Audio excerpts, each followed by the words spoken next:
Okay, so in this question, we're looking at 11.10 from Maths in Focus, question 6. We're looking at the standard parabola, x squared equals 4ay, and on that standard parabola we have 2 points of significance, P and Q, represented here by P at 2AP, AP squared, and Q at 2AQ, AQ squared. Now, those two endpoints there are on the parabola.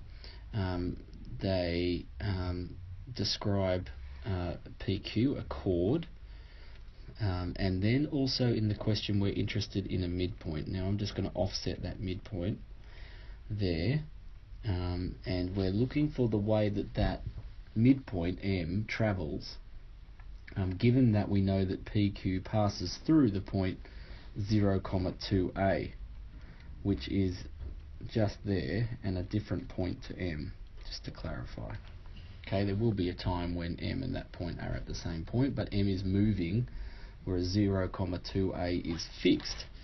And so what we're trying to do here is figure out what's the locus of the way that M moves. Now, in order to do that, we need to get a definition for where M is.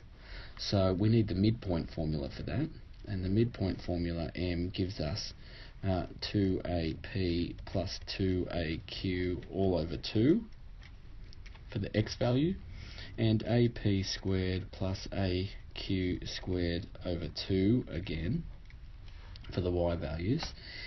And simplifying that down, we get M is A outside of P plus Q as the 2's cancel, and on this side we get A on 2, P squared plus Q squared. Okay, so the challenge here is turning that into a locus, which requires a Cartesian equation. Now, we already have a parametric equation for M, which is A outside of P plus Q, or x equals A outside of P plus Q, and y equals to A on 2 outside of P squared plus Q squared. Now, at this point in time, it's beneficial to get a definition for P plus Q, and we do that by getting P plus Q is equal to x on A, by rearranging that. And it's good to know that we can actually get P plus Q into the y equation, but to do that we're going to require some manipulation. And doing that mathematically in an example, we write, you can use a number of words. I like the word but to tell them, hey, I'm putting something else in my problem, and P squared plus Q squared is not equal to P plus Q all squared, but we want to adjust that. So P plus Q all squared gives us P squared plus Q squared plus 2PQ. So we subtract out 2PQ to compensate for that, which means now we can put the right hand side of that equation in for y, so that we get y, therefore y equals to A on 2 outside of P plus Q all squared minus 2PQ. Now, the reason that's good for us is because we've got P plus Q as x over A, which means that y becomes A on 2 outside of x on A squared minus 2PQ, and we don't have a value for 2PQ yet, and we need one. And so that comes by using the point that PQ passes through, because the point that PQ passes through must lie on the chord PQ, and we can find out whether or not how it does by formulating the formula for PQ. Okay, so for PQ, we need to find the equation now of PQ. Of capital P, capital Q, the chord. So to do that, we get firstly the gradient, M, equals AP squared minus AQ squared over 2AP minus 2AQ. Factorise out the A, and we get p squared minus q squared over 2 outside of p minus q. There's a difference between two squares on the top there, so you get p minus q, p plus q over 2 outside of p minus q, and cancel the p minus q's and you get p plus q on 2 for the gradient. Right? In addition to that, we have a point, so now we can sub into point gradient formula, and we get y minus ap squared equals p plus q on 2 outside of x minus 2ap. Now, this allows us to get the equation for pq.